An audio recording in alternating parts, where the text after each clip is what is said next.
Good afternoon, everyone on the East Coast. Good morning, everywhere else. I am really thrilled that you are joining us for this week's Political Wellness. I'm Erin Velarde, founder of Vote, Run, Lead.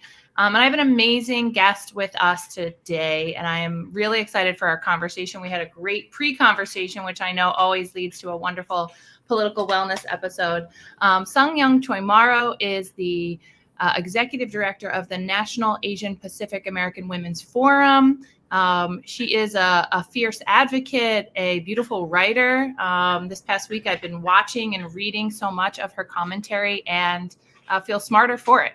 And we're going to have a conversation today on the building political power, building community power with Asian American and Pacific Islander women and girls, and hear about your experience in the election last year, this year's election. And I know a lot of wisdom that I hope you will share with our community and our growing number of women who won office last week and who are continuing to look at the 2022 election. So thank you so much for being here. Thank you for that generous introduction, and I'm so excited to be here with you today. So we were talking a little bit about, I think, the layers. You know, when I got off the phone with you, I was just thinking about the layers of this work of building a healthy democracy, and your and NAPAWF, if I say that the acronym correctly. That's correct. You know, your sort of methodology, the way in which you organized around those layers for turning out Asian American women, turning out your aunties, as you were calling them on the call, and how you really did that differently. And I think I would love for you to share a little bit about that work and some of the decisions you made and how to do that deep organizing, because I think it's so critical for our community to understand that you ended up having like an 89% voter turnout of the women the folks who were told you they would turn out. So could you shed some light on that work and, you know, where that comes from sort of in your soul? Yeah. So, for me, fundamentally, when I do this work, I think about the women elders in my life, right? And what do they need in order to meaningfully participate? And, I've done the gamut of it, right? Like I've volunteered for candidates. I've run the big GOTV, where you just literally get everybody out to vote. And, in really thinking about the lives of the people behind the doors we knock on, it's not just about getting them out to vote, but it's really understanding who they are and their stories, right? And so when we started out doing voter engagement work at NAPAWF, we really committed ourselves to doing deep canvassing before there was a word for it and before it became, a thing that everybody was doing. Yeah. We decided that we were going to invest time in, engaging and building trust. That's really what we wanted to do. Yeah. And we had no idea how this was going to go. And when we started canvassing, we were really surprised at the number of people that were opening their doors for us. So our first canvass, our first major door canvassing was midterm elections in Georgia 4 years ago, right? Or now it would be about 3 years ago, when Stacey Abrams ran for governor. And so many people opened their door to us that we were like, what is going on? So we started asking them, we're like, well, why are you answering the door? And they would say, I've never had a Korean woman come talk to me in Korean. That's why I answered the door. I've never had somebody from my home country or who speaks my language, who calls me auntie, right? Who come and talk to me. That's why I'm interested in what you have to say. And so it's really starting from a point of meeting people where they are versus expecting them to give you the benefit of doubt and trust you for whatever reason you think they should trust you to tell them information and act upon that information, right? There's no basis for that at all, other than we know we're doing good work, but these folks in the community, they don't know that, right? And so for us, it's been about deep canvassing, but also doing issue-based canvassing. So when we go out and knock on doors, we do not just say, are you registered to vote? Go out and vote. We actually say, what are the things that matter to you? And we actually attribute really high engagement rates during COVID because so many people wanted to talk about what was going on, right? And so we were able to really engage folks at a level where they understood the connection between their concerns and how voting could be a way they can act on it, and it's Okay. part of the solution. And you feel, and I think when I hear that, I often think, before we had this word for deep canvassing, there was this, oh, if we just sort of like, democracy is in peril. If we just sort of share that with people, they're going to turn out and vote. And it's like, so how did you tie those issues to, like, how many touches did it take, and thinking about, especially because we have so many women at Vote Run Lead who are the first and onlys. We saw it again on Tuesday, right? We're still in this way, like, it is great. The wave is powerful, but there's so many times where we are carving the first and only pathway for this particular woman in this community to even run, let alone get elected. And as we think about, that organizing work, like how, where did you see some of those breakthroughs in that sort of gave you, information to go, oh, this is working? Yeah, so we do year-round canvassing. So we do at least three canvass, if not four a year, regardless of whether it's an election year. So we're actually out canvassing right now in Georgia, even though we're not engaged in, there was election just happened, right? And so many people are, and bulk of our community is not in the city of Atlanta, and so we weren't even weighing in on that, but we were still canvassing, right? And so it's really, we set up our get out the vote and canvassing work to really, the goal isn't just to get people out to vote, but the goal is to engage people in our organizing work, right? So we've created a voter defender program, and it's people who are concerned about voting restrictions that are happening in Georgia. I mean, it's very clear who they're trying to stop from voting, and people are mad about it and they want to do something about it. And so we've created a committee called Voter Defenders, and they essentially have a phone tree where they call people, everybody we've ever talked to in the past, who whenever there's new information coming up about voter regulation, right? Like one of the more recent thing is you have to write your birthday on an absentee ballot, but it doesn't say that you have to write a birthday. It just says date. And the information about what date you have to write is kind of hidden. And so most people are going to write the date of the day you filled out the form. So those are the kinds of things where, and that information is not available in most of the languages we canvass in. So a lot of it is like, we put that information out there available because our community can't even read it, even if they went on the website, right? And so we canvassed in 17 languages last year. And I mean, we were literally helping people who live, like a person who lived in Florida, her parents needed help, and we helped them fix their ballot. Like, they didn't know how to do that, right?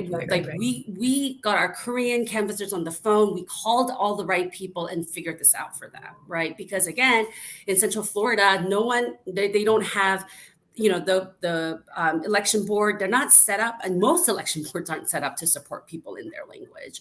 And so for us, it's more about making it accessible for people. And by helping them, they're like, oh, wow, they don't, why are these people doing? They don't need to do this, but they're doing this. I want to learn more about what else they're doing. And then they find out, oh, actually, the organization isn't just about getting me out to vote, but really wanting to change policies and engage with elected officials to keep them accountable, to deliver on their promises to make our lives better, right? And so it's that connection. It's not talking about like the demise of democracy, but it's like, we need to end COVID. We need jobs. We need good paying jobs. We need, health and safety, regulations. I mean, they're just, for people, it's about their everyday lives. It's not about the big, like philosophical ideas about what democracy is and what we're protecting. Yeah. And I think so. I mean, you too are like a human hub, like a human connector. You are, in some of your writing, I'd love to talk about some of the sort of national policies that you have been weighing in on, and the layers. I think, that centering that value of looking at it from the perspective of your elders, of, who gets left out. So, recently you were writing about paid leave, and the, I want to let you speak to this, just this idea that, we're 12 weeks, 4 weeks, it may not show up. We don't know. There's a big question mark if paid leave will show up in the Build Back Better second bill. But what happens next? Vote Run Lead is focused on these state legislatures. Run 51 is trying to get a majority, a diversity of women in our state legislatures. And, some states do it really well. And then we end up with this patchwork. So share a little bit about your perspective on paid leave and what you're seeing, as we think about a state level strategy and who gets left out there. Yeah, I mean, I think when, I have so many opinions about Build Back Better, so I'll try and keep it narrow. But I think like the general concern is that as we negotiate away things to make this affordable, it is low income people that live in high cost of living places that will be most impacted. Yeah. And people of color disproportionately live that way. They live in high cost of living areas as low income earners. And so they're the ones who are going to get left out. And this is why AAPI women will get left out, right? And Asian Americans, by percentage, live in the largest in multi-generational household. Mm-hmm. And so paid leave doesn't just impact the mom or the parent, it impacts the family, right? So the implications of not having that, and for I guess 4 weeks is better than no weeks, but it really does hurt women trying to get back into the workforce. And again, another statistics, like Asian American women of any racial group have the highest long-term unemployment rate since COVID, right? Last year, we ended with the highest unemployment rate, which means that the number of Asian Americans who are unemployed, we have the highest percentage that have been unemployed for more than 6 months. Right. Yeah, right. Of any other group, right? And so when you have these barriers to just being able to go make a living, it makes it very difficult. And again, I want to emphasize that it really impacts people who live in these high cost of living areas where, if you think about it, Asian American Pacific Islanders are in, the Bay Area, Los Angeles, Seattle, Chicago, City, New York, yeah. Right? Like, and so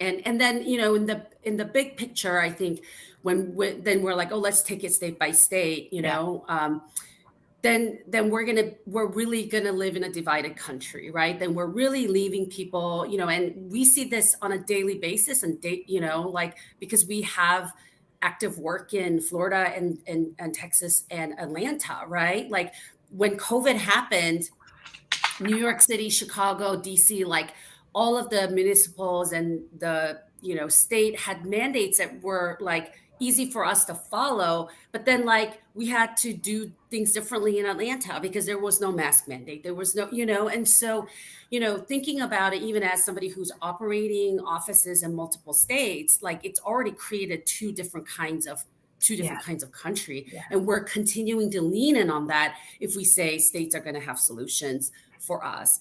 Second point I want to make, to be honest, like as somebody who lives in one of those blue states, we could be doing better, right? Yep. Like we are not actually like Washington State, New York State, Illinois, like we are actually not great examples of how Democrats could really do this well. Like low income Asian Americans and people of color in Illinois struggle just as much as people that living in Atlanta, right? Like their lives are not materially that much different. And I think that's a bigger problem, right?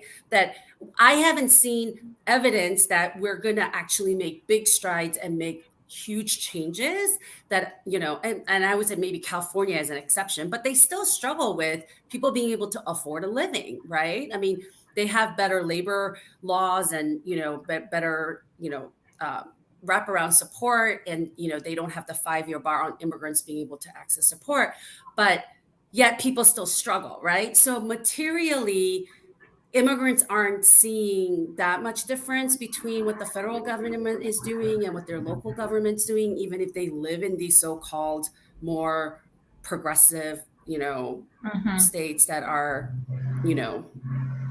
more progressive and supportive of these things that we want to work on. Yep. I think that's why, I mean, That's why I think it's really critical that we demand sort of a feminist majority, right? Mm-hmm. And it's interesting. We were talking about like criminalizing motherhood, right? And you were that we end up with these places where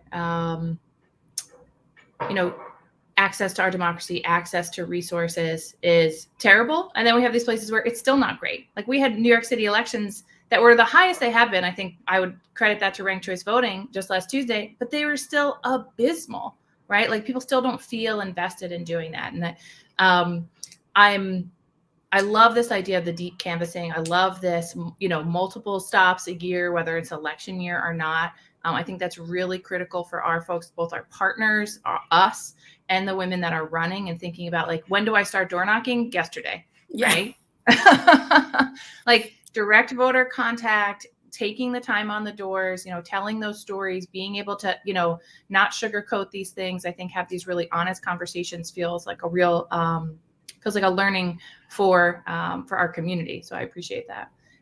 We are seeing some real, I think, there's sort of two sides, right? We're seeing this rise of Asian American women on the national stage. I think with Michelle Wu on Tuesday, so many people, I know our staff, it was like, it's just like, I can see your face light up. Like it's really remarkable. Major city, young in political terms, right?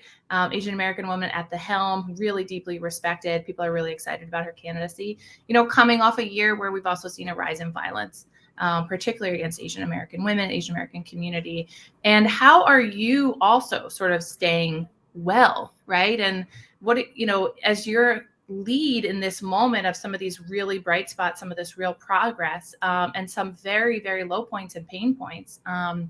I think I want you to comment on that, but first, just as a leader in this movement, as somebody who, even on your Facebook page, you are like this bright light. I went through and sort of like liked half your stuff. How are you, as a leader, as someone who's tackling this, who people look to for that light? How are you staying sort of professionally, personally, politically well yourself?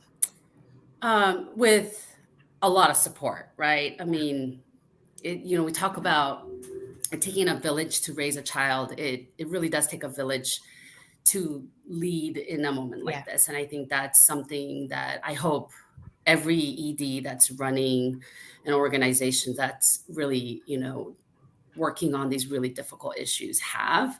I am very privileged to have so many of those folks in my life, regardless of what I do, right? Like that they are my biggest cheerleaders, right? They value me for who I am and, understand that um, what I bring is great, but that's not necessary, right? And I think I really hope that everybody has that as a starting point, because when things get really bad, like at the end of the day, you go back to that village, right? And that it's a mix of professional and personal, network of people that I've met along my journey in life, and I'm very grateful for that. But I also think for me, it is remembering who I come from and remembering who's coming after me, right? And so I have a 7-year-old Korean Black daughter who is fierce and, I mean, already, organizing. And I want to leave this world, even if it's slightly better than I found it, because my grandmothers have done that for me, right? Like they um, sacrificed a lot and really thought about what it means to bring the next generation of our family into something better than what they had and what they found, right? And so I am the first on my dad's side of the family to actually go to college, and first woman on my mom's side of the family to go to college, right? Wow. So I those are at the end of the day, it really comes back down to very personal for me. And I know that everybody has those stories, and that's what we need to hold on to, right? Like we cannot when we think about the chaos and the back and forth, and I mean, Tuesday was such a mixed result day, and we have to be able to ground ourselves and center ourselves. Um, and then there's just like plain old, like, eat some good food, drink some good wine, and get some rest, right? Like, and know that, like, I'm not doing this alone, right? I think that's, for me, again, it's a village that supports me, but at my job, I mean, I have an amazing team that comes to work every day, shows up for a community that we can count on, right? And so I think it's always being with people. Like, I am never alone. I am never doing anything alone, whether it's hard or easy, or it's fun or not fun. And I Right. think that is what helps me stay sustained. That's great. That's great. Yeah, I can relate to a lot of that, and I have a 7-month-old, so she's not quite. You got 10 times on me, but yeah, just I think that idea of leaving the world a better place than you found it is really resonant, and thank you for sharing that. Yeah. What do you want us to know about Run Lead, this community of folks who are training the next generation of women, that tomorrow, next year's candidates to run for office, as we think about training more Asian American women, and the, making sure that we are, I think, reaching those multi-generational women in these communities. Yeah. As much, like, I mean, we were thrilled to hear about Michelle Wu, and, I mean, Asian American, especially Asian American women, have really been rising to various level, whether it's local, state, or federal. I had the privilege of being able to vote for 2 Asian American candidates on my ballot. Nice. And 3 women, the year that Hillary Clinton was the presidential nominee. And those things are very meaningful for us. And I still think there's more diversity to be considered when it comes to Asian American women who should run for office and lead.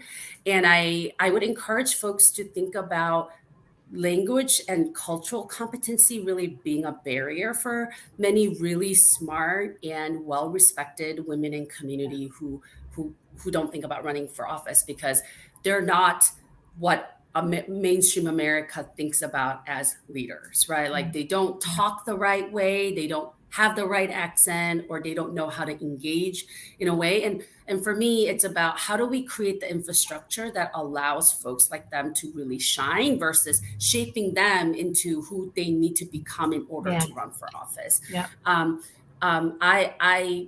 always see people are like, like, what would be like the big success? Like, how would you know you would have arrived at whatever you're doing? And for me, it's really about, like, I would love to see all levels of government in elected offices where women of color are leading, and they are speaking in different accents and different languages. Like, speaking fluent English is not a prerequisite to being able to run for office, right? I want to see a day where there are city council meetings, especially in places like New York City and Chicago and these cities where we're overrepresented, that those meetings need to be sometimes translated, because an elected, their English isn't their first language, but whoever said you have to be able to speak English to run for office, right? Like, I want to make sure we're creating the infrastructure for women to be able to lead from their strength, rather than shape them and mold them and have them adapt and assimilate so that they are electable. Yeah. That's beautiful. That's really, and it's something I think also for us at Vote Run Lead to really take to heart too. So thank you for that. Yeah. So I know we have a lot of positive comments coming in. If we have any questions, we have 1 or 2 more minutes. I think that was sort of my like closing question, is like, what do you see? What's your vision? And that is a really beautiful vision, and one I hope that we can continue to sort of work together on. As we're coming to a close and thinking about just this idea of like political wellness, a healthy democracy, what are some things that you want to make sure that folks going into the 2022 elections, people that, are gatekeepers, people that know they're going to be candidates, what's one thing you want them to keep in mind, especially as they are engaging with Asian American voters, especially as they are running across different communities. We're talking about looking at Queens, the number of the state assembly, seats that are going to be changed with redistricting next year, the way population has changed. How, you were a part of the real rise around the multicultural, multi-ethnic, multiracial coalition in Georgia. What is something you want folks to know as they go into 2022? I think that the way we run political campaigns and, our strategy needs to change. It needs to match the reality of Yeah. the people you're trying to motivate and Yeah, move. that's it. I think this idea of like, oh, as long like maybe if we show up in their language, like, that's all we need to do. Like it might be novel for the first couple of elections, but if there is no Yep. genuine authenticity in how you approach the campaigns, people are going to lose interest and say, oh, you're just, you're selling me the same stuff just in my language, right? And so That's right. That's yeah. right. And so I Yeah. think there needs to be some really deep soul searching around, like, even for people who are considering running, like, why are you actually running for office? Yeah. Like, what is your, like, we cannot have people run on big, broad values and generalized ideas of what they want the Yes. world to be. Like, Yes. you really need to understand people on a day-to-day basis and what their Mhm. lives are like and how you Mhm. are going to actually create material changes for people, right? Yeah. I mean, you look at what's happening in DC over this Build Back Better, and I'm literally like, sweating in my living room because, we Screaming at your got out. television like me? Yeah, well, we got out there and told Yeah. people, like, go elect people you think who are going to deliver on your promise, right? And then now you expect us to go back out there next year and say, sorry, we sort of got what we wanted, but, like this idea that like somehow we should settle because, everyone should know, campaign is different than running a government, and that of course you're not going to get everything they promise. Well, I'm sorry, but like, to a Bangladeshi auntie who is working at at a McDonald's as a cash register, running cash register, and really hoping for a better and brighter future for her children. Like, what you sell to her is not just campaign talk. It's like, That's right. actually, That's she right. believes what you're saying. So Yeah. people need to have some really deep soul searching around Yeah. like the, balance between like saying whatever you need to win, Yeah. but how do you do that authentically? Because I believe that those things are possible and we Me need too. to do that. Me too. So how do we do that, right? And I think that is Different campaign managers, I think, really matters in how you do that. Campaign managers, just different structure, to the campaign. We're digging in a lot of that. Our chief program officer, Pak Kang, and you saw that with Michelle Wu's campaign manager. The young woman's name is escaping me. But just that you got to build the infrastructure behind the candidate as well, and the soul searching for the candidate, the infrastructure behind the candidate, what you value. I have a colleague who's like, no, I will not get my campaign staff on a call at 10 o'clock so that the party can check in with them. These people have lives, right? Like, and I do think that demanding something different, and then is what you're saying. It's the voter is going to demand something different, who's participating for the first or second time, and I think we've got to demand different of our infrastructure, our political infrastructure, to make we the cannot. who are who we want, make them successful. Yeah, like relying on status quo is not. I mean, it's like it hasn't worked for a while, and it's definitely like I feel like this last Tuesday has shown that that's not really working. And, I think there needs to be some really deep soul searching around how people are going to approach next election. Because as a mom, like as an immigrant with, who supports two immigrant parents who speak very little English with no access to healthcare, with a daughter who started kindergarten in COVID, like I have some like just basic, simple, everyday things I want fixed.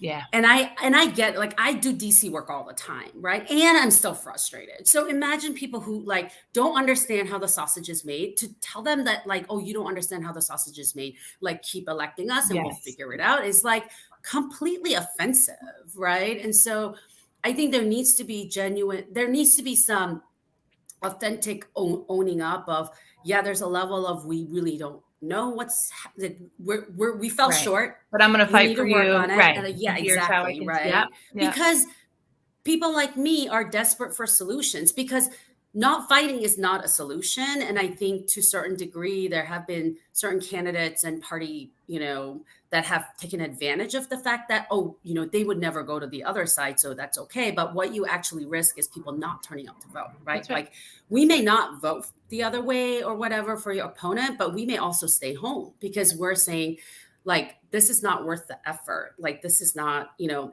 politics has nothing to do with me. That's what we hear all the time All the at the time. doors, right? All the time. Politics has nothing to do with me. These people have nothing to do with me. And we explain to them, we convince them that they do. And then that perspective is only reinforced after the elections. And then we got to go out and do that work all over again. It's really hard. Yeah. Well, I know I have kept you longer than I was supposed to, but this is thank you. Yes. Maria Elena says you are fire. And that is definitely the energy that I am getting. I came on this like totally exhausted with a 7-month-old at home. And I personally feel energized. So I want to thank you for sharing Thank you. some of that energy with us, with the community. There were so many good things in your remarks. Just so for our candidates, our future candidates, our organizers that were listening, I hope you too were taking copious notes, because Lord, I was. And in thinking about Vote Run Lead, and I hope we continue to. It's so wonderful that we, formally connected to you, and I hope we continue to build this relationship. You're a remarkable human being, and I'm very grateful for your time today. Thank you. And thank you for all that y'all do. I mean, it's amazing. It's really needed and exciting. And yeah, I same here. I look forward to doing more and bigger things together. So thank you so much for having me today. All right. We'll see you next week, everyone, for Political Wellness. Same time, 12 noon Eastern, 1 hour back for every time zone. And again, thank you. Bye.